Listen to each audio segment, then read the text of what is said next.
தமிழ்நாட்டின் வளர்ச்சி பயணத்தில் ஒருவரையும் பின்தங்க விடமாட்டோம், வெல்வோம் ஒன்றாக.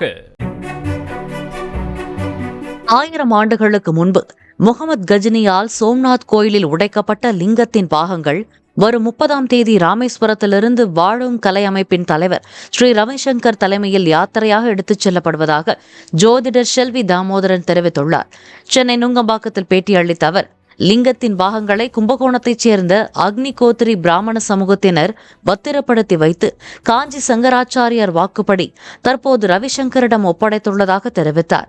இந்த லிங்க பாகங்கள் உலகின் 12 இடங்களில் புனித தீர்த்தம் எடுத்து வரப்பட்டு ராமேஸ்வரத்திலிருந்து ஆரம்பிக்கப்படும். திருஞான சம்பந்தரின் கோளறு பதிகத்தை 2 கோடி பேர் பாராயணம் செய்யவும் ஏற்பாடு செய்யப்பட்டுள்ளதாக அவர் தெரிவித்தார்.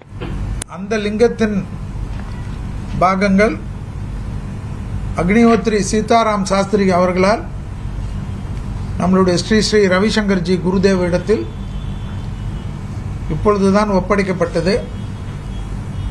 அப்படிப்பட்ட ஒரு அற்புதமான ஒரு கதை கொண்ட, ஒரு வரலாறு கொண்ட ஒரு விசேஷமாக இந்த நிகழ்ச்சி நடைபெறப் போகிறது. இது கிட்டத்தட்ட கிபி 1026 முகமது கஜினியால் அளிக்கப்பட்டதாக கருதப்பட்ட அசல் சோமநாத் லிங்கம் சுமார் 1000 ஆண்டுகளாக ரகசியமாக பாதுகாக்கப்பட்ட ஒரு விஷயம். இப்பொழுது அதுக்கு உயிர் பித்து குருதேவால் கடவுள் நினைத்ததனால்தான், சிவனே நினைத்து அது குருதேவனுடைய அவரிடத்தில் ஆசீர்வதிக்கப்பட்டு கிடைக்கப்பட்ட ஒரு விஷயம். இந்த 12 லிங்கத்தினுடைய